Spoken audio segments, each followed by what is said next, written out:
Assalamualaikum, halo pemirsa setia Jam Kosong Podcast, saatnya mendengar dan didengar. Bersama aku, Bintang Haikal El Sirazi dalam edisi khusus Jam Kosong Podcast edisi Idul Fitri. Kali ini kita akan ngobrolin tentang Idul Fitri seperti artinya, manfaatnya, dan tradisinya kayak apa aja sih. Nah tentunya kali ini aku nggak sendirian nih teman-teman. Udah ada bintang tamu yang spesial yang bakal menemani episode kita kali ini. Langsung aja kita sambut bersama Bapak Tantan. Bagaimana kabarnya Bapak? Alhamdulillah sehat. Alhamdulillah. Bagaimana Bintang bersama tim yang lain sehat? Sehat Pak. Alhamdulillah. Bagaimana Bapak dengan pertandingan Persib? Pertandingan Persib Bismillah ya melawan MU besok atau nanti malam. Ya, enjoy lah ya. Enjoy. Enjoy Lihat-lihat Bismillah. Persib sekarang lagi menang terus ya Pak ya? Menang terus. Pucuk tuh. Nah, dingin. Dingin lah. Nikmat bulan Ramadan. Oke Bapak, sebelum kita jump in nih langsung ke tema Idul Fitri, mungkin ada beberapa penonton, pemirsa yang penasaran nih. Di SMA 4 tuh kira-kira buat mengenai Idul Fitri itu ada kegiatan khususnya nggak sih Pak? Mengenai kegiatan Idul Fitri di SMA Negeri 4 Tasikmalaya seperti yang sudah ya. Biasanya ketika masuk pembelajaran atau KBM pasca libur Idul Fitri, cuti bersama, sebenarnya hampir sama dengan sekolah pada umumnya. Yang mana biasanya Bintang sudah tahu ya, biasanya kita kumpul di lapangan, kemudian ada arahan, baru setelah itu kita melaksanakan musyawarah bersama atau saling maaf-maafan. Ya. Nah, jadi kebiasaan itu sebenarnya sama saja dengan sekolah lain gitu. Cuman terkadang ada yang tahu maknanya, ada yang tidak. Nah, boleh nih. Makna musyawarah itu apa sih Pak? Kan biasanya ini kan emang berkaitan banget dengan Idul Fitri kan. Iya. Lebaran tuh biasanya minta maaf ke orang tua, minta maaf ke om tante gitu. Nah, Terus di sekolah juga biasanya kan pada waktu di lapangan minta maaf ke guru-guru di lapangan. Maknanya apa sih Pak? Kalau mengenai Idul Fitri atau musyawarah atau maaf-maafan yang sering dilaksanakan di sekolah, kalau mengenai mana tentu sangat dalam sekali. Tapi simpelnya mungkin ya Bintang, simpelnya itu ketika dilaksanakan di sekolah, hal sederhana lah yang sering Bapak sampaikan, yaitu mengenai istihlal istirdo. Apa tuh istilah istirdo? Istihlal istirdo yang nantinya adalah istid'a. Istihlal saling menghalalkan, istirdo saling meridokan. Hal kecilnya misalkan ya, karena kita keseringannya di sekolah mungkin sekitar 12 atau 13 jam ya kira-kira. Iya. 8 jam mungkin ya. Ya. Masuk kan 6.30 ya. Betul. Masuk 6.30, taruhlah misalkan ke sekolah karena kita tidak mau kesiangan ya. Iya. 6.15 kita udah ada di sekolah. Kita pulang sampai jam 15.30 lah. Sholat asar dulu. Tentunya kita sering lah komunikasi bertatap muka, ya, bermuamalah dan sebagainya misalkan dengan teman, dengan guru. Tentunya sederhananya misalkan gini. Bapak pinjam pulpen di 11.4. Oke. Tiba-tiba pulpennya lupa atau kebawa lah. Oke. Atau apa istilahnya. Misalkan Bapak pinjam punya Bintang. Oke. Kemudian Bapak pindah ngajar ke kelas lain. Kebawa tuh. Kebawa tuh. Entah itu disengaja atau tidak disengaja. Ya bisa saja tidak sengaja kan, karena kebawa gitu kan. Maka yang harus dilakukan adalah istihlal istirdo. Minimal misalkan ya, kalau yang sering Bapak lakukan, Bapak japri atau telepon, misalkan, Assalamualaikum Bintang, pulpennya kebawa sama Bapak. Atau ketika minggu depannya lagi ke kelas 11.4, Bapak ketemu sama Bintang, minimal Bapak ingat misalkan, Bintang kemarin Bapak pinjam pulpen ya? Iya. Mereknya apa dan sebagainya, soalnya hilang misalkan mau diganti. Oke. Kata Bintang, ya Pak, gak apa-apa ganti aja. Berarti oleh guru harus diganti. Atau kata Bintang, gak apa-apa Pak, ikhlas. Nah di sanalah istihlal istirdo itu. Jadi saling menghalalkan, saling meridokan. Oh. Jadi bisa. Oke. Berarti kalau konteksnya dalam Idul Fitri itu gimana? Nah, ketika kita muamalah, ketika kita musyawarah, Ya. saling memaafkan, saling meridokan dari hal kecil itu. Tadi Bapak pinjam pulpen atau bisa saja Bintang yang pinjam sesuatu kepada guru kemudian tidak dikembalikan, maka saling mengikhlaskan, saling meridokan. Jadi tidak ada istilah kata hutang atau pinjam gitu. Paham. Jadi ketika musofa itu saling mengikhlaskan, udah ikhlas ridho aja gitu. Jadi tidak ada keterkaitan itu dalam misalkan hal kecil seperti meminjam, Ya. pinjam kan harus dikembalikan. Yang biasanya lupa-lupa Yang gitu bisa kita. lupa-lupa gitu kan, atau gasap dan sebagainya. Jadi kita saling mengikhlaskan. Atau misalkan istilah istirdo selain itu ya tidak menutup kemungkinan ya Bintang, mungkin ada saja oknum ya, Ya. oknum siswa mungkin karena tidak mau sekolah, karena malas nih pelajaran Patantan PAI ya, tahu sendiri ya Bintang juga, Ya. Bapak itu termasuk guru terkezam ya, malas masuk pelajaran Patantan gitu kan, pura-pura sakit, pura-pura izin, berarti kan dia berbohong. Di momen istilah istirdo inilah. Kita meminta maaf, tidak ada salahnya kan guru meminta maaf kepada siswa. Iya. Tapi yang lebih baik, yang lebih elok adalah seorang murid meminta maaf kepada guru. Pernah nggak sih Pak, misalnya kayak kan saling minta maaf nih. Ya, Pernah ada perasaan gengsi nggak sih? itu kembali lagi ke orangnya sih. Kalau Bapak pribadi gitu. Kalau Bapak, kalau masalah gengsi manusiawi, tapi Ya. Bapak berusaha mengkesampingkan itu. Kalau memang salah ya udah kita salah gitu. Hmm.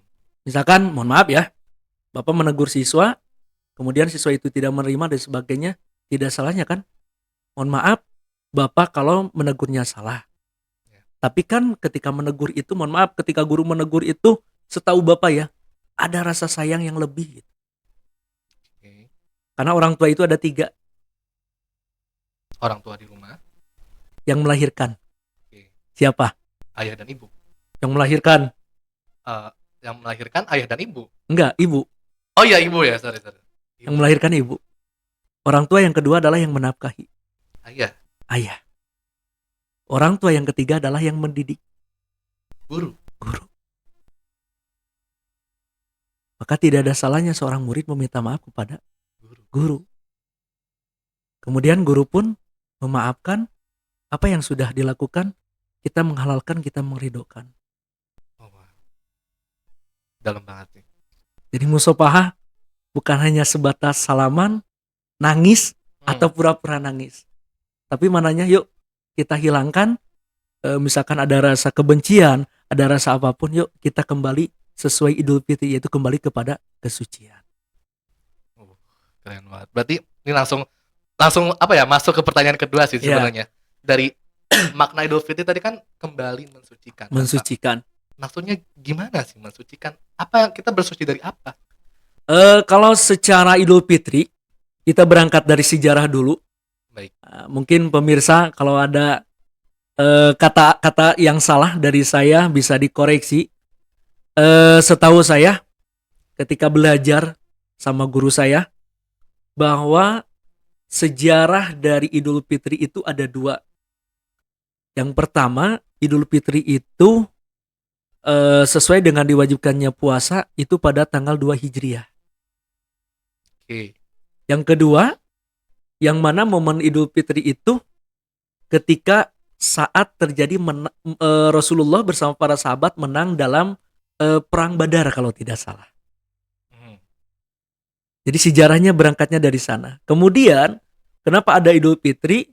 Karena zaman jahiliyah waktu itu di Madinah ada 2 perayaan. Yang mana perayaan itu, mohon maaf kalau lupa lagi namanya, yang mana perayaan itu zaman jahiliyah itu perayaannya mereka senang melakukan hal-hal yang kurang bagus lah. Oke. Seperti minuman dan sebagainya. Maka Rasulullah mengganti 2 perayaan itu menjadi perayaan yang luar biasa. Yang pertama Idul Fitri dan yang kedua adalah Idul Adha. Itu sejarahnya. Jadi kenapa Idul Fitri kembali kepada kesucian? Selain kembali kepada kesucian adalah momentum kemenangan bagi umat Islam. Tadi kan suci, bersih.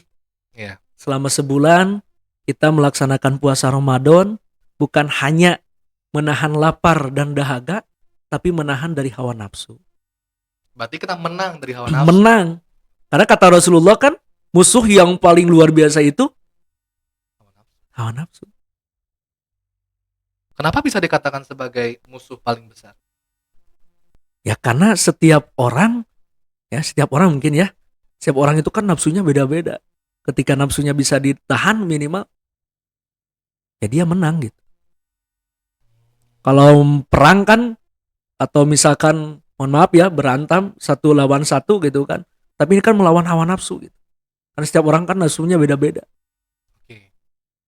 Kalau bahas nafsu lebih panjang lagi Iya, ya, iya, iya. misalkan ya. Kalau bahas nafsu lebih panjang lagi gitu. Jadi intinya menang, kembali kepada kesucian setelah melaksanakan puasa di bulan Ramadan selama 1 bulan, dan yang dimana kegiatan ibadah yang kita lakukan itu kan berlipat pahala gitu. Nah, ini menjadi pertanyaan baru bagi saya nih. Gimana sih caranya supaya, menurut aku ya, aku sangat amat mungkin ya dari kecil tuh selalu semangat lah menyambut Idul Fitri. Ya, Misal kayak pakai I- baju baru gitu ya. Idul Fitri ya. Iya, pakai baju baru, lebaran, ketemu sanak saudara gitu kan. Tapi ketika aku beranjak dewasa gitu kan, Pak ya. Saya merasa Idul Fitri itu jadi kayak hari biasa aja gitu. Itu entah apakah iman aku yang lemah atau apa sih? Kenapa bisa jadi kayak seperti itu gitu?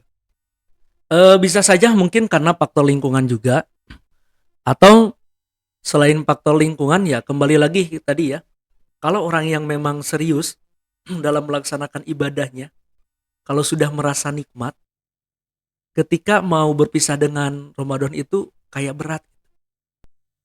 Contohnya? Contohnya, misalkan ya, puasa itu kan 1 bulan. Ya, Di luar itu kan konteks, di luar 1 bulan kan kita paling puasa 1 minggu 2 kali sunnah, Senin Senin Kamis. Kamis. Kalau puasa, Tuh. kalau enggak misalkan ada puasa sunnah yang lainnya. Ya, Ya.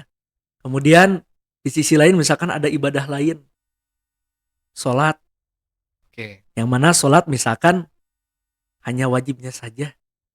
Ketika bulan Ramadan kan ada sholat sunat Tuh, yang khusus dilaksanakan di bulan Ramadan, terawih. tarawih.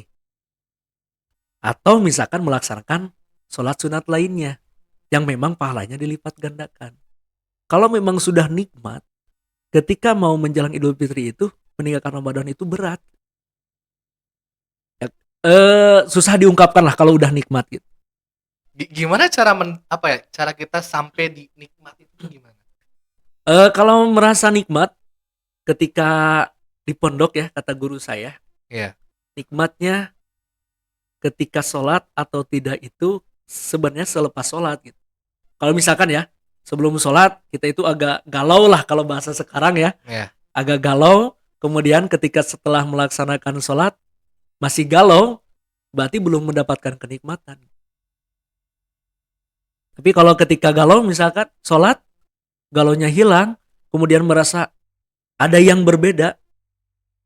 Kata guru saya waktu di pesantren, oh berat, insya Allah sholatnya diterima. Bapak pernah merasakan hal itu?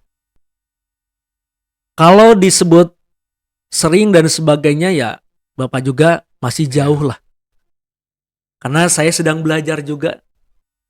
Secara pribadi sedang belajar. Kemudian kepada siswa-siswa sedang mengajak akimis sholat. Mendirikan sholat. Kalau melaksanakan mudah. Yang susah itu mendirikan. Apa bedanya tuh? Mendirikan dan melaksanakan sholat. Kalau melaksanakan ya tinggal melaksanakan sholat. Oke. Kalau mendirikan setelah sholatnya. Contoh, Gimana tuh? melaksanakan sholat. Oke. Setelah sholat, melakukan negatif lagi. Oh, Kalau akimis paham. sholat misalkan, mendirikan setelah sholat, terjauh dari hal-hal itu. Berarti dia udah mendirikan sholat. Ketika Wow. setelah sholat, Bintang punya makanan nih. Oke. Ketika di kelas, ketemu sama teman-teman berbagi. Berarti sudah mendirikan. Sehingga mungkin lebih ke manfaat dari sholat itu yang dirasakan sepertinya. Itu Implementasinya. bisa implementasinya. Kalau udah nikmat ya udah nikmat gitu. Susah diungkapkan sebenarnya. Bapak juga sedang belajar. Dan itulah yang insya Allah ya ditekankan oleh Bapak Ibu guru, khususnya oleh guru-guru PAI. Oke. Minimal bisa sholat berjamaah gitu Ke masjid gitu ya. ke masjid. Jadi ketika nanti momentum Idul Fitri kembali kepada kesucian, hal-hal yang sering dilakukan di bulan Ramadan itu jangan sampai hilang gitu. Makanya ketika berat melepaskan Ramadan itu, yang ditakutkan adalah kebiasaan di bulan Ramadan tidak dilaksanakan di 11 bulan yang lainnya. Aku juga pernah apa ya? Mungkin ya. Ini bentuk apa ya? Bentuk kenikmatan yang benar-benar apa ya? Susah diungkapkan adalah saya waktu sholat doa nangis, Pak. Itu tuh udah nikmat. Kalau sampai nangis setelah sholat, Hmm, berdoa, dia berdoa nangis. nangis, kemudian hati merasa lega. Lega banget. Insya Allah. Nikmat. Oh. Apalagi misalkan Hmm. di bulan lain selain bulan Ramadan, 11 bulan lainnya jarang murojaah, jarang baca Quran. Iya. Tiba-tiba sekarang baca Quran. Iya. Banyak kan target ya dari siswa atau dari guru dan sebagainya. Ada yang targetnya one day one juz. Iya. Minimal selama Ramadan hatam 1 kali. Tapi terkadang ada juga orang, mungkin ya termasuk Bapak gitu, di luar Ramadan gak pernah hatam. Saya juga seperti itu. Aku lagi mencoba one day one juz. Susah ternyata Baca Quran. baca Quran. Alhamdulillah udah bisa, cuman Ya, untuk konsistennya itu yang susah sebenarnya. yang susahnya adalah istiqomah. Iya. Ya. Kenapa ya? Itu. Karena kan tadi godaan setan luar biasa. Makanya ketika Ramadan ya, Mm. Idul Fitri kembali kepada kesucian, ya itulah kemenangan bagi umat Islam karena kan kemenangan melawan hawa nafsu. Menang dari godaan-godaan itu. Dari godaan-godaan itu. Kayak tadi kan susah baca Quran. Terlepas dari metodenya banyak ya. Misalkan di dalam 1 juz itu ada 10 Lembar. ya. Kan bisa saja duhur 2 lembar. Jadi per waktu sholat itu 2 lembar, hatam kan 1 juz. Iya. Tapi kan bisa saja rata-rata setahu Bapak, Bapak Ibu guru yang pernah Bapak dengar termasuk Bapak sendiri, bisa saja kan 1 juz itu dalam jangka waktu 30 sampai 45 menit. Iya. 1 juz. Kebanyakan kan di Ramadan bisa, kenapa di luar Ramadan enggak? Ya itu dia. Inilah nikmatnya Ramadan. Aku baru nyadar sih nikmatnya. Wow. Nah, mungkin balik lagi ke pertanyaan di awal. Kan ada kan tipikal orang yang kayak aku yang menjadikan Idul Fitri itu menjadi rutinitas, Pak. Ya. Yang apa ya? Kurang bisa memaknai Idul Fitri. Nah, mungkin Bapak ada nggak kayak saran buat orang-orang supaya bisa memaknai Idul Fitri itu dengan sungguh-sungguh? Kalau saran pribadi ya, mohon maaf kalau salah gitu ya. Ya. Saran pribadi, Idul Fitri tadi kembali kepada kesucian. Kemudian saling memaafkan. Sarannya adalah cobalah memposisikan bahwa diri kita itu selalu salah gitu. Gimana tuh maksudnya? Ya jangan menganggap bahwa kita paling benar. Kemudian menganggap orang salah, tapi cobalah menganggap bahwa diri kita itu selalu salah. Ketika selalu salah, maka ada peluang untuk meminta maaf. Yang ditakutkan adalah merasa dirinya paling benar. Kalau merasa dirinya paling benar, ditakutkan adalah di dalam hatinya timbul kesombongan. Jadi Wow. ketika Idul Fitri itu merasakan diri kita paling salah, kita ketemu nih, ya, lingkup kecil dulu keluarga. Pernah gak kita punya salah seorang anak kepada orang tua? Pasti. Misalkan mohon maaf ya, Iya. seorang siswa misalkan kalau bahasa anak-anak uniko, menipu kepada orang tua gitu kan. Nipu kolot. Iya, nipu kolot gitu kan, orang Sunda uniko usaha nipu Kolot. Atau misalkan berangkat ke sekolah belok. Ya, bolos gitu kan. Mohon. Apakah tidak pernah berpikir ketika anaknya berangkat sekolah bolos, padahal orang tuanya susah payah mencari nafkah untuk anaknya sekolah. Terlepas dari sekolahnya gratis misalkan, tapi kan anaknya dikasih uang jajan. merasa diri salah, minta maaf kepada orang tua. Agak lebar lagi, keluarga besar. Ada om misalkan, ada tante, ada saudara yang lainnya. Lebih besar lagi, kita hidup di masyarakat. Iya.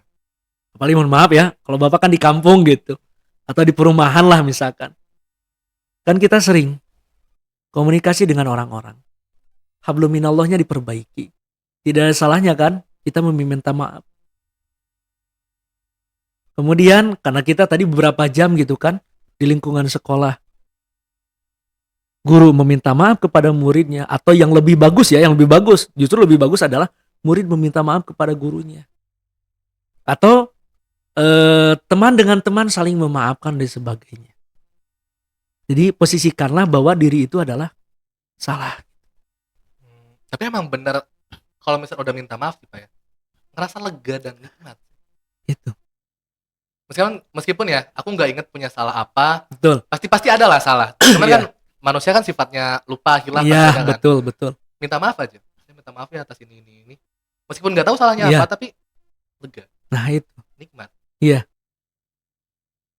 Wow. Jadi ketika Idul Fitri itu coba seperti itu. Meskipun tadi ya kata Bintang, yang dipikirkan adalah baju baru dan sebagainya ya. Itu mungkin ketika reward atau apa ya, kasih sayang kepada orang tuanya sebenarnya ya. Biasanya kalau dari kecil bapak juga sama.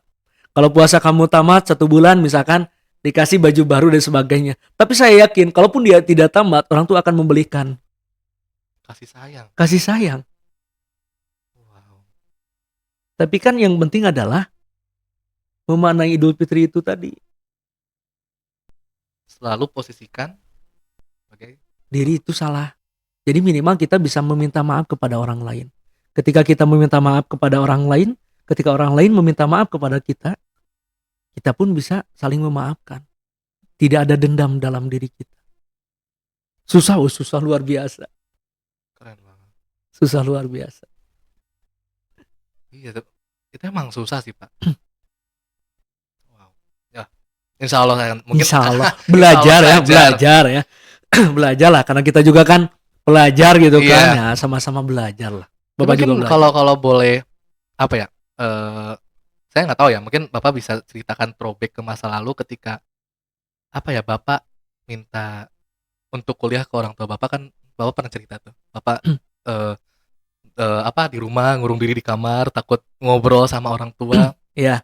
Itu kan mungkin salah satu bentuk apa ya, takut mengutarakan itu, dan lebih ke saya juga takut untuk meminta maaf sih. Iya. Terus Bapak juga pernah ngalamin hal itu, dan mungkin Bapak bisa share ke teman-teman semuanya. Kalau pemahaman Bapak Bintang tadi ya, kata guru Bapak orang tua itu ada 3. Iya. Yang melahirkan itu ibu, yang menafkahi adalah ayah, yang mendidik adalah guru.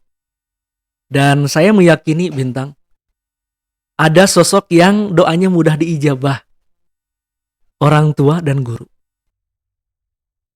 Makanya ketika di pondok pernah gitu kan, 2012 lah, lulus dari SMA, orang-orang kan sibuk tuh ngurus kemana dan sebagainya.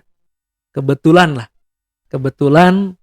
orang tua dari kalangan bisa dikatakan cukup untuk makan gitu kan. Kebetulan orang tua penjahit, ibu rumah tangga, waktu itu ingin kuliah sebelum Ramadan tepatnya. Sebelum Ramadan, nisfu Saban, kata guru saya seperti ini Bintang. Sebelum kalian minta maaf kepada Bapak sebagai guru, silakan kalian minta maaf kepada orang tua. Kalau bisa sujud. Waduh. Itu.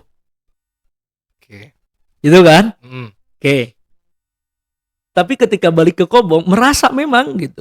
Bapak merasa ada salah lah. Dan tadi kata Bintang gak tahu salahnya yang mana, tapi merasa aja salah gitu kan. Merasa salah. Tapi kebanyakan orang meminta maaf itu adalah menunggu momen Idul Fitri gitu kan. Justru yang paling bagus adalah ketika memang kita merasa salah, tidak ada salahnya langsung minta maaf gitu. Biar lebih lega dan sebagainya.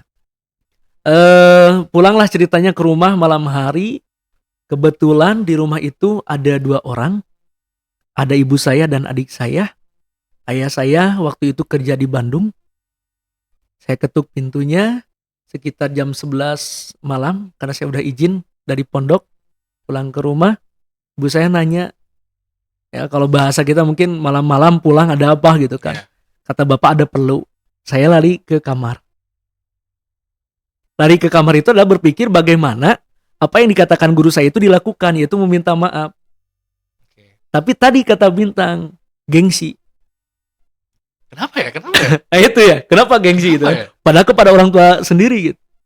Iya. Pada akhirnya mungkin ibu saya udah ngantuk gitu kan. Nanya, katanya mau tidur atau mau kembali lagi ke pondok. Saya katakan kembali lagi ke pondok. Oh, Bapak nggak berani? Gak berani, cuman salim biasa aja. Iya. Keluar dari pintu, mungkin udah 5 langkah dari pintu, berpikir lagi. Saya itu punya keinginan. Saya itu butuh doa.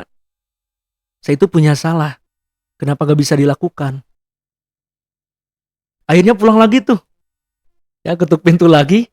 Ibu saya nanya, ada apa lagi gitu kan? Saya bilang aja, ada yang ketinggalan. Memang ada yang ketinggalan gitu kan? Ketinggalan Iya. momen itu gitu. Kembali ke kamar. Di dalam kamar, pikirannya itu adalah lakukan tidak, lakukan tidak. Itu aja yang dipikirin. Itu aja yang dipikirkan. Karena gengsi.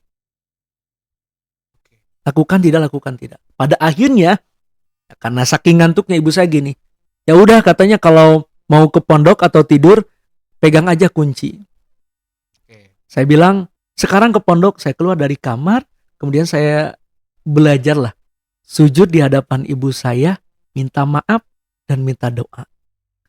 Kata ibu saya, apa yang diinginkan semoga bisa tercapai, di antaranya bisa kuliah. Ceritanya udah, Ya udah. keluarlah.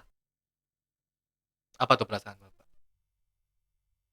Selain nangis, luar biasa. Seperti ya ketemu kan itu bulan Nisfu Saban ya. Iya. Ketika ketemu Ramadan itu kok agak nikmat gitu. Kemudian setelah Ramadan Idul Fitri minta maaf lagi, dan ternyata ya Allah permudah jalannya. Meskipun ya ketika sudah masuk ke perguruan tinggi, menikmati lagi hal-hal yang luar biasa. 10 kilometer Jalan kaki. jalan kaki selama 1,5 tahun. Tapi kan ada doa dari orang tua. Itu yang bikin Bapak kuat dan tegar. Itu. Dan juga ada doa dari guru saya. Wow. Dan ketika kuliah lagi, melanjutkan pada tahun 2018, sebelum Covid tuh pernah ada kejadian, uang tinggal 10.000. 10.000. 10.000. Motor ada, bensinnya 2 strip lagi. Mau kuliah, ya 10.000 sama 2 strip dari Tasik sampai mana? Garut. Mungkin Ciawi mungkin. Bisa lah. Daripada harus dorong motor sampai Bandung kan, Iya. pinjam ke orang tua gak ada, ke teman gak ada, ya udah. Tasik Bandung, Bandung Tasik jalan kaki. Wow. Itu apa yang dipikirin Bapak waktu jalan kaki?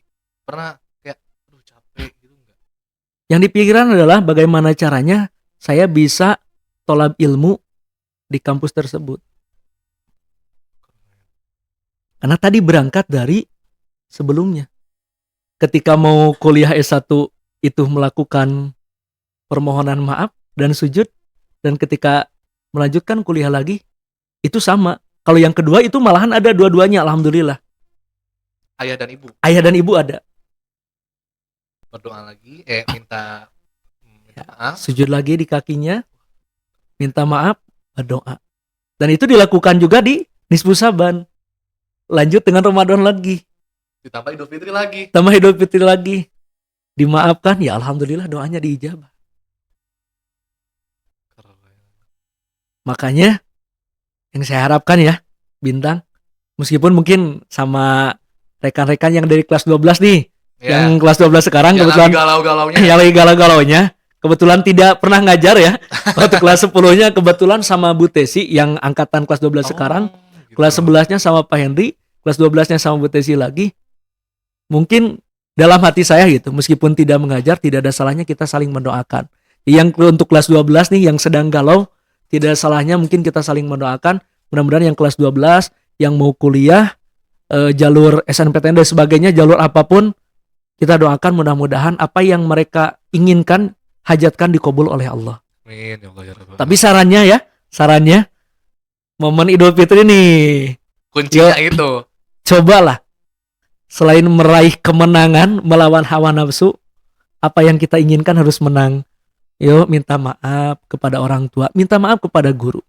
Insya Allah ketika orang tua memaafkan, guru memaafkan, mendoakan, istajib doa, didoakan.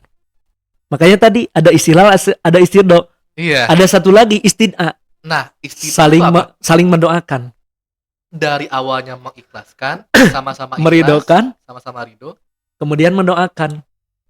Jadi momen musopahah di lapangan itu, yuk coba istihlal, istirdo, istid'a. Jadi kita saling menghalalkan, saling meridokan, maka akan timbul saling mendoakan. Apakah salah saya mendoakan Bintang? Enggak dong. Apakah salah Bintang mendoakan saya? Enggak.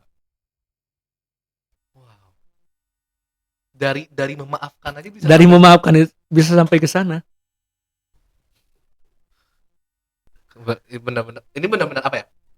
Benar-benar sebuah mungkin cerminan ya bagi diriku untuk ternyata meminta maaf tuh sekuat ini efeknya begitu. Karena ketika dimaafkan ada doa gitu. Iya. Ada doa yang muncul. Iyalah. Kalau ikhtiar tanpa doa kan sombong. Oke. Kalau berdoa saja tanpa ikhtiar Enggak bakal dapat. beriringan. Gitu kan. Jadi momen Idul Fitri itu yuk kita saling memaafkan, saling mendoakan gitu. Idul Fitri kembali kepada kesucian. Kalau suci kita berdoa, Insya Allah. insya Allah. Dan mungkin ya sebagian orang agak kurang ngeh juga doa guru itu dekat diijabahnya. Karena saya sering lah mungkin merasakan gitu, Bintang. Hal sederhananya misalkan ya, Ya. Contoh aja. Ketika saya ketemu dengan guru saya bawa motor lah ya, pernah jadi lelucon lah, ya pernah jadi lelucon sama anak-anak waktu di SMK sebelum ke sini ya. Boleh disebutkan mereknya mungkin? Boleh, nggak apa-apa. Boleh ya. Kebetulan motornya itu produk Cina gitu. Oke. Singkatannya Mocin kata anak-anak. Apa tuh Macin? Motor Cina. Oh, Tapi oke. anggapan anak-anak itu motor cinta. Kenapa tuh motor cinta? Karena Mocin, maksudnya motor cinta, padahal motor Cina gitu kan. Oke. Oke, berjalan ketemu dengan guru saya. Kata guru saya, di mana ayeuna gitu kan? Kamu di mana sekarang? Ya saya katakan ngajar dan sebagainya. Guru motornya kayak gini gitu. Lelucon tuh. Guyonan. Tergantung orang memahaminya. Oke. Memalukan kata guru saya. Motor kayak gini memalukan. Dah ganti. Kalau saya anggapnya doa. 3 bulan kemudian saya ganti motor. Berarti dari apa ya? Dari cara merespon mungkin ya? Husnudon, Iya. berprasangka baik. Berarti ketika kita, mohon maaf ya, dihina atau kayak dikucilkan seperti tadi kayak, apa motor kayak gini ganti? Mungkin cara terbaik kita adalah husnuzon. Oh mungkin ini doa buat saya. Justru mungkin itu salah satu doa guru gitu. Iya. Caranya seperti itu gitu kan. Karena mungkin saling dekat gitu kan. Merasa dekat lah. Kayak misalkan kalau Bapak ketemu Bintang, kadang kan suka ada bercanda dan Iya. sebagainya. Kalau misalkan Bapak sama Bintang sering bercanda ya anggapan Bintang bercanda. Tapi bisa saja kan anggapan orang lain, Bintang gak sopan sama guru. Atau misalkan guru keterlaluan sama murid. Jadi kembali lagi kepada orangnya. Kalau Bapak ketika waktu itu kebetulan gak berpikir apa-apa sebenarnya, cuman ketika ketemu dengan guru, yang penting saya salim, saya minta doa gitu. Ya mohon doanya Pak. Udah gitu aja. Kata-kata guru saya seperti itu. Ketika 3 bulan kemudian ganti motor, di jalan pernah pikir, oh iya ya, 3 bulan ke belakang pernah ketemu sama guru saya. Mungkin ini diantaranya salah satu doa dari guru saya. Keren Nah, mungkin lanjut ke pertanyaan selanjutnya nih, Pak. Ya. Kan kita waktu Ramadan kan ibadah kan lagi tinggi-tingginya kan, Pak, ya. Iman lagi Semangat semangat lah, lah buat semangat. ibadah. Tapi pas udah Idul Fitri turun. Kayak baca Quran hari-hari misalkan. Itu kenapa tuh? Males ya. Oke, iya. Lupa lagi ya. Sebenarnya gini. Pernah saya dengar ceramah dari beberapa guru ya. Sebenarnya kalau masalah giat atau yang dilaksanakan itu adanya di hati. Kalau hatinya meyakini akan dilaksanakan gitu. Tapi kalau pikirannya malas ya udah malas. Karena ibadah itu harus dipaksa. Oke. Ibadah itu kan harus dipaksa. Kalau nggak dipaksa, ya setan luar biasa Godaannya. Contoh mungkin ya, Bintang. Kita bukan menolak yang namanya MBG, bukan ya? Bukan ya, takut disalah artikan. Iya. Dan tidak dipotong video ini ya. Iya. Cuman ketika momennya gitu. Bintang juga tahu lah, pernah ngobrol sama Bapak. Ketika belum ada MBG, coba masjid penuh nggak ketika duhur? Ketika belum ada MBG, penuh berjamaah. Minimal 3 shift itu luar biasa ya. 3 shift itu keisi. Ya, pokoknya shift pertama penuh, shift kedua penuh, shift ketiga misalkan 3/4 atau setengah. Tapi ketika ada MBG-nya dibagikannya jam 11 atau menjelang duhur, otomatis berkurang jamaah. Pada makan dulu. Iya. Karena dalam hatinya, pikirannya saya makan gitu. Atau mungkin dijadi alasan lain gitu. Tapi ketika MBG nih sekarang dirubah ya kan? Sebelum Ramadan jadi pagi ya. Betul. Kan ada, alhamdulillah sekolah kita di SMA 4 kan ada pembiasaan pagi positif tuh, sambil sama makan bersama. Coba lihat di masjid sekarang duhur. Baik lagi tuh. Alhamdulillah. Sehingga ada juga faktor eksternal kali ya yang menjadikan rasa ketidaksamaan hati itu terjadi. Jadi ketika MBG itu mungkin bukan MBG-nya yang salah mungkin ya, mungkin gitu kan, setannya yang ikut mengganggu kita gitu kan. Daripada berjamaah mending makan dulu gitu kan. Atau lelucon dengan teman dan sebagainya gitu kan. Jadi ketika tadi kenapa Ramadan itu sholat semangat rajin ketika 11 bulan di bulan Ramadan itu dan sebagainya, ya selain godaannya dari setan dan hawa nafsu, ya karena kitanya mungkin kalah. Karena setan itu kan mengganggu tidak saat itu saja. Coba ngobrol sama teman-teman lah. Ngobrol misalkan ya. Pernah nggak misalkan ketika adzan tuh di masjid, MBG datang, ada teman yang mengajak ke masjid, ada teman yang ngajak makan. Jihan? Luar biasa kan setan itu. Kepisah jadi 2 kubu tuh. Iya kan, 2 kubu.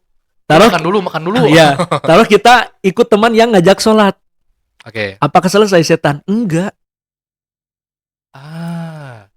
Dari kelas Bintang misalkan di 11.4 tuh lewat, tiba-tiba ketemu teman dekat kantin, ngajak ngobrol. Mending sholat, mending ngobrol. Ngobrol dulu bentar ya kan? Ngobrol bentar. Ya, kata setan, saya berhasil gitu kan. Kemudian tiba-tiba ngobrolnya sebentar. Lanjutlah ke masjid. Apakah selesai setan? Enggak. Kan gak sedikit. Ketika di teras masjid buka sepatu ada yang ngajak ngobrol. Ngobrol lagi kan? Ya, ngobrol lagi kan? Iya. Kemudian kita berhasil melawan setan dan hawa nafsu. Lepas tuh sepatu. Apakah selesai? Enggak. Tempat wudhu ngantri. Ngobrol lagi. Udah beres wudhu? Belum. Kebagian tuh wudhu. Kebagian wudhu? Wudhu. Apakah setan selesai mengganggu? Enggak. Datang kepada kita dengan penuh kewaswasan. Tadi wudhu, mukanya ya dibasuhnya keseluruhan atau pinggirnya belum kena air. Ulangi lagi wudhunya. Niatnya belum. Ulangi lagi gitu kan. Sampai baju basah. Apa udah selesai? Belum. Selesai wudhunya, setan belum selesai mengganggu. Datang ke masjid, kita lupa masuk kaki kanan, kaki kiri, balik lagi. Dan belum selesai kan? Setan itu belum selesai. Ketika sholat takbiratul ihram, Allahu Akbar gitu kan. Bibirnya Allahu Akbar. Tangannya ngangkat. Tapi pikirannya tanya kepada siswa. Banyak yang mengatakan, iya Pak, ketika Allahu Akbar pernah pikirannya ke mie ayam. Perempuan mungkin seblak gitu kan. Iya, iya, iya. Terkadang kan ketika sholat, ketika ada yang lupa, kemudian kita sholat, kan selalu ingat. Iya. Kenapa ya? Pas tuh waktu misal tugas belum beres misal, udah biasa aja gini. Pas udah sholat Allahu Akbar, tugas acan. Iya, kenapa ya? Itulah. Maka setan sering mengganggu. Apakah selesai dari sana? Belum. Apalagi tuh? Rakaatnya kurang 1 atau lebih. Ulang lagi. Kalau misalkan yakin ya, ketika Assalamualaikum warahmatullahi dan sebagainya, setan belum selesai mengganggu kita. Kita keluar tidak berdoa, berarti kan sombong. Iya. Abang selesai dari sana? Belum. Anggap selesai semuanya ya, sholat dan sebagainya. Pakai sepatu, ketemu teman. Jahil ke teman lain. Jadi kenapa beda sholat di bulan Ramadan dengan 11 bulan yang lainnya? Mungkin godaannya luar biasa. Kan sering ya waktu itu kan ada yang bertanya, Pak katanya di bulan Ramadan setannya dibelenggu tuh. Iya. Tapi kenapa ya? Katanya seperti setan itu masih ada. Kalau kata guru saya, mungkin ada kebiasaan setan yang sudah ada dalam diri kita. Sehingga ketika di bulan Ramadan setan dibelenggu, tapi kelakuan kita seperti itu, mungkin ada kelakuan setan yang sudah ada dalam diri kita. Yang udah nempel. Makanya tadi yang susah itu adalah istiqomah.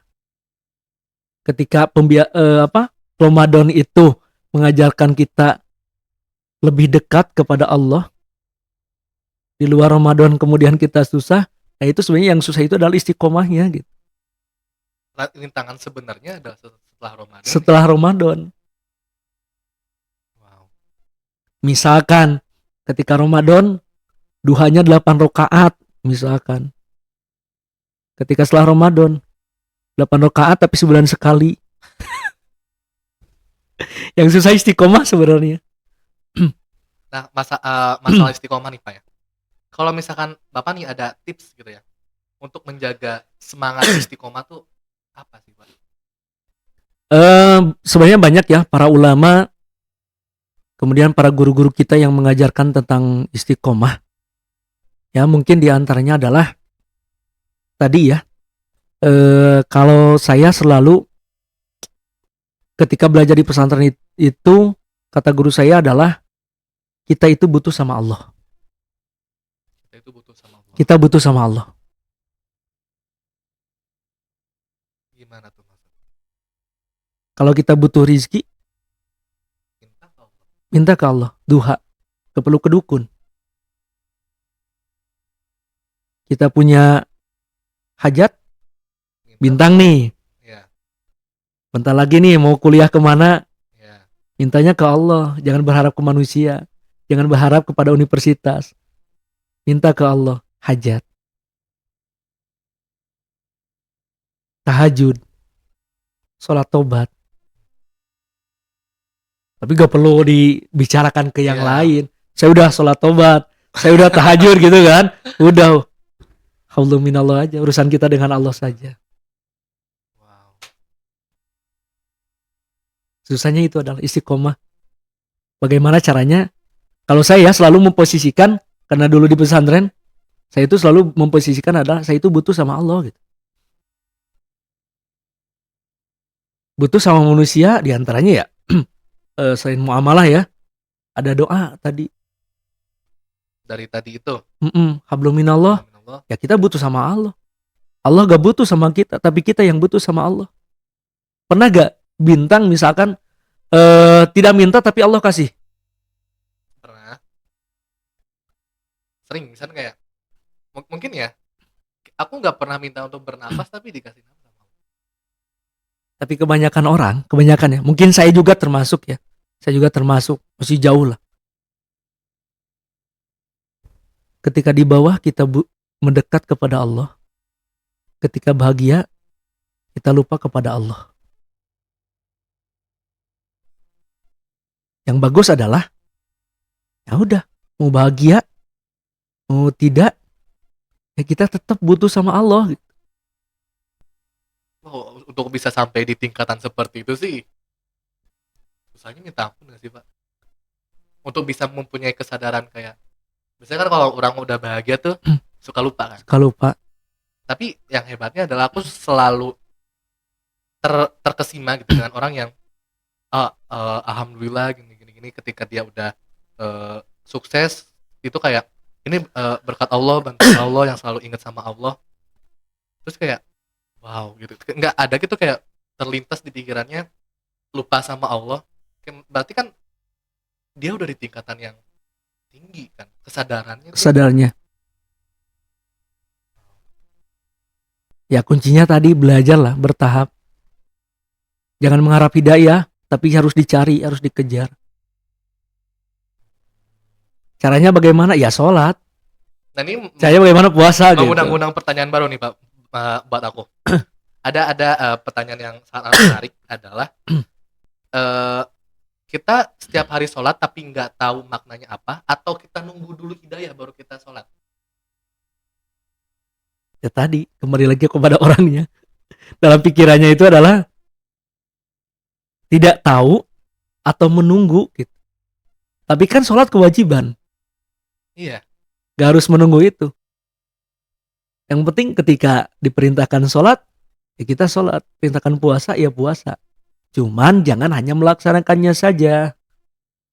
Oke. Tapi yuk bawa sholat, bawa puasa, implementasikan dalam kehidupan. Mungkin sebagian orang kesalahannya di sana kali Pak ya. Kayak mengartikan ibadah itu adalah hanya kewajiban saja. Sehingga mereka nggak merasakan. Bisa saja. Mungkin Bapak juga seperti itu. Yang penting gugur aja kewajiban udah. Padahal kan kalau dimaknai luar biasa gitu. Jadi bukan hanya tadi, hanya sebatas kemenangan kembali kepada kesucian gitu. Karena yang susah itu kata guru saya ya. Nah kebetulan saya mungkin pernah di pondok lah belajar gitu kan. Yang susah itu adalah manusia jadi bukan jadi manusia. Gimana tuh? Ini menarik nih. Manusia. Yang susah itu adalah manusia jadi bukan jadi manusia. Manusia jadi bukan jadi manusia. Bukan jadi manusia. Kalau di ibadah haji bukan jadi haji tapi haji jadi. Aduh nggak ngerti Pak. Kalau jadi haji Bintang punya uang, daftar. Ya. Dapat porsi haji. Oke. Berangkatlah ibadah haji dengan uang yang Bintang punya. Selesai pelaksanaan ibadah haji, pulang ke kampung jadi haji. Haji jadi. Yang susah itu adalah haji jadi. Kebiasaan di kampung dia beribadah. Ketika ibadah haji, ibadahnya meningkat. Ketika pulang lagi ke kampung, ibadah yang ketika melaksanakan haji itu minimal seperti melaksanakan ibadah haji atau lebih meningkat lagi. Yang susah itu adalah manusia jadi. Jadi manusia mah mudah. Kita udah jadi manusia belum ini? Gak tahu tuh. Mungkin Bapak juga belum ya. Misalkan depan Bintang saja misalkan, Bintang baik ya, padahal di belakang. Iya. Gak tahu. Iya. Yang susah itu manusia jadi. Kalau jadi manusia mudah. Di depan orang kita so baik, senyum, padahal di hatinya tangannya seperti ini gitu kan. Naon sih. Nah gitu kan. Jadi Idul Fitri itu bukan hanya momen kembali kepada kesucian, kemenangan gitu. Tapi makna artinya adalah ya tadi. Selain kembali kepada kesucian, suci itu bersih, bagaimana 11 bulan di luar itu jangan sampai kotor. Itunya ya. Jadi maksudnya gini, kita berusaha menghindari larangan Allah tapi dengan sepenuh hati, dengan sekuat tenaga melaksanakan perintah Allah. Biar tidak kotor.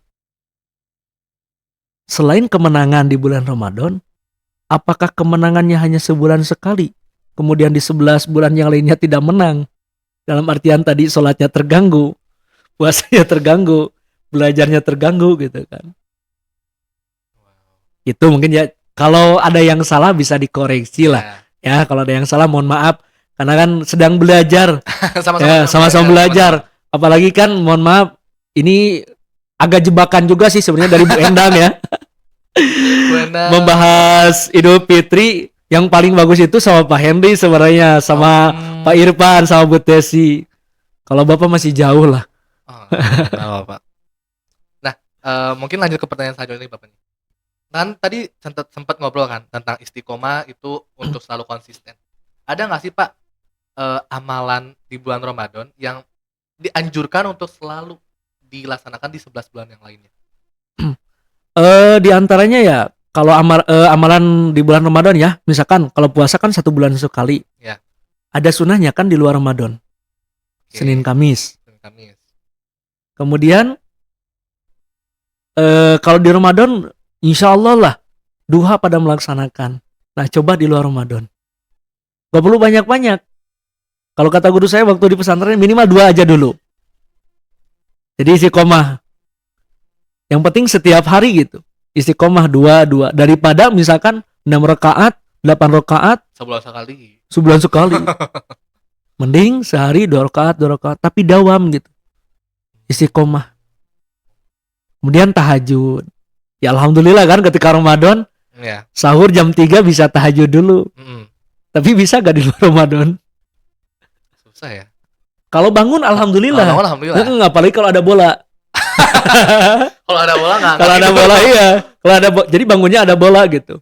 Harus ada motivasi. Harus ada motivasi. Itu pun kalau duha gak gitu. Iya itu kalau duha nggak. Waduh. Pas banyak banget pertanyaan tahajud ya. Ya itu kan kebiasaan di Ramadan lah. Kemudian sedekah. Berbagi. Manja abil hasanati falahul asru amsalihha. Mohon maaf kalau salah. 1 kebaikan oleh Allah dikali 10 kebaikan. Bahkan ada lagi di dalam ayat yang lain. Ya, bismillahirrahmanirrahim. Masalul ladina yunfikuna amwalahum fisabilillah. Fisabilillahi kamasali habbatin ambatat sab'a sanabila fi kulli sumbulatin mi'atu habbah wallahu yudaifu liman yasha wallahu wasi'un alim. Di maknanya itu adalah diibaratkan kita itu sedekah, ibaratkan 1 benih padi. 1 benih padi. Yang mana dari benih padi itu tumbuh lagi 7 tangkai padi. Di dalam 7 tangkai padi itu adalah tumbuh lagi beratus-ratus tangkai. Dari 1 biji padi saja. Kita sering berbagi tajil di bulan Ramadan. Ya. Bisa gak selain Ramadan di 11 bulan lainnya kita berbagi? Kalau bisa ya, kalau bisa. Dan kalau bisa ngasihnya ke yang dekat dulu dan yang membutuhkan. Yang dekat tuh misalkan keluarga atau ya keluarga, saudara gitu kan. Itu dulu. Atau teman di kelas misalkan, kelihatan tuh bajunya bolong gitu kan, atau sepatunya sudah sobek dan sebagainya. Patungan tuh. Boleh patungan atau sendiri. Dan gak perlu di hadapan yang lainnya juga, kalau mau sendiri di belakang layar aja. Kan luar biasa. Dan mungkin saja ada doa di sana juga gitu kan. Berarti ini mungkin ya, mungkin aku nggak tahu dari kesimpulan yang tadi bahwa sebenarnya kita mengharapkan bukan mengharapkan sih, lebih ke mendapatkan ridho dari Allah dan ridho dari orang-orang juga nggak sih? Iya. Perlu lah. Kita ngelakuin ini meskipun tidak berharap tapi pasti selalu ada terselip doa gitu di sana. Kan doa yang paling bagus itu adalah misalkan ya, Bintang mendoakan Bapak, yang paling bagus itu adalah Bapaknya gak tahu. Oh gitu. Iya. Kenapa Bapak bisa seperti ini? Kenapa Bintang bisa seperti ini? Kenapa siswa lain, guru lain bisa seperti ini? Bapak yakin ada doa guru, ada doa orang tua, Yang kita nggak tahu. dan yang kita gak tahu. Wow. Ketika Bapak saja ketemu sama guru, ya, di mana sekarang dan sebagainya. Ya, sing sukses. Mananya kan bukan host. Mananya umum. Sukses apa nih? Sukses apa? Bisa saja kan mendoakannya sukses dunia dan akhirat. Gitu. Wow. Berarti doa terbaik adalah doa yang tidak diketahui oleh si yang didoain ya. Hal tidak salah ya, mohon maaf bisa dikoreksi gitu ya. Bisa Oke nih dikoreksi. mungkin Bapak karena kita udah di penghujung acara juga, mungkin Bapak ada ini nggak kayak harapan Bapak untuk generasi muda di Idul Fitri tahun ini, dan mungkin setelah di Idul Fitri itu harapan Bapak apa gitu? Harapannya mungkin ada Ya, pra Idul Fitri. pra Idul Fitri, pas Idul Fitrinya, pasca Idul Fitrinya. Sebenarnya Oke, gimana tuh? sebelum Idul Fitri ya, tolong jangan kotori momen Idul Fitri itu, dikotori dengan hal-hal yang tidak pantas lah. Apalagi ya siswa kita jangan sampai terlibat geng motor, barang haram, minuman keras. Kan gak sedikit tuh di berita ketika malam takbiran ada yang kena razia sedang pesta miras, Sedang balapan. balapan. Apakah pantas gitu di malam mulia atau malam yang dinantikan oleh orang-orang kemudian dinodai seperti itu? Perannya seperti itu.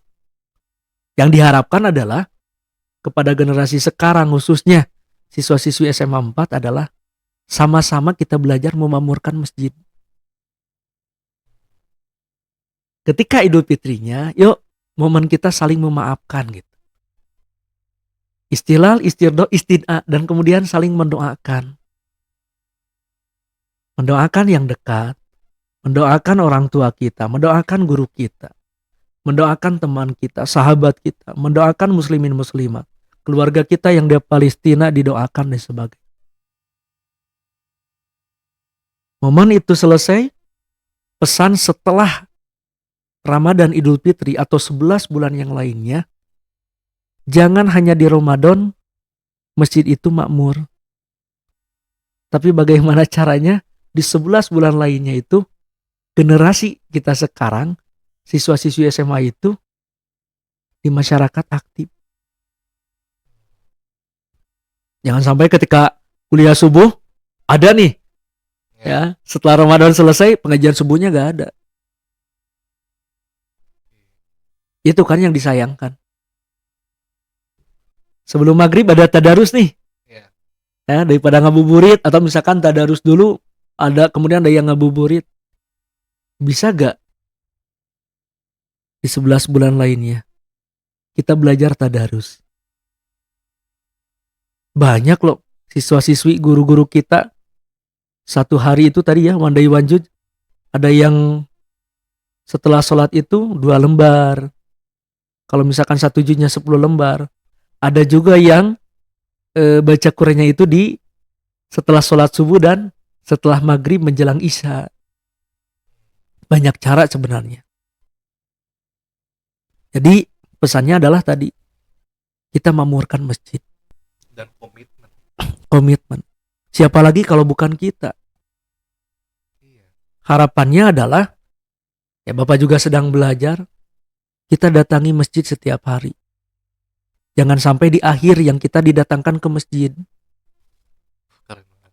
Wassalam kalau di akhir. Sholatlah sebelum disolatkan. Kalau butuh kita di masjid, kalau butuh kita di akhir ke masjid, yuk sekarang gitu. Itu keren banget. Iya kan? Iya. Kalau kita di akhir itu kan, di akhir butuh kita dibawa ke masjid, ya ke masjid dari sekarang. Masih bolong-bolong, yuk belajar gitu, belajar. Mungkin Bapak juga jauh lah dari masjid, tapi kan belajar. Keren banget. Mungkin udah segitu aja teman-teman. Dan terima kasih banyak nih Bapak. Ya, sama-sama. Dan sebelumnya mohon maaf di podcast ini bila ada ucapan ataupun perkataan yang salah ya, atau ada bacaan mungkin Ya. kalau bahasa santri mah ada logatan yang salah, mohon dibenarkan lah, mohon untuk dikoreksi lah. Insya Allah saya pun menerima dari sebagainya, sama-sama belajar. Mohon koreksi kalau ada yang salah, dan tentunya sama-sama ya, Ya. Bintang, kita ucapkan taqabbalallahu minna. Assalamualaikum. Mohon maaf lahir Mohon batin. maaf lahir batin. Ya, mohon maaf lahir batin ya. Kalau ada salah, mohon maaf lahir dan batin. Dan kita doakan mudah-mudahan siswa-siswi SMA Negeri 4 Tasikmalaya dan juga ini Ikas Manpatas ya, kakak-kakaknya ya, kita menjadi orang yang sukses. Amin. Ya Allah, ya Rabbal Alamin. Kira cukup sekian dari Jam Kosong Podcast bersama Bapak Tantan di edisi spesial Idul Fitri ini. Jangan lupa untuk menonton episode lain dari Jam Kosong Podcast. Tetap selalu di Jam Kosong Podcast, saatnya mendengar dan didengar. Wassalamualaikum warahmatullahi wabarakatuh.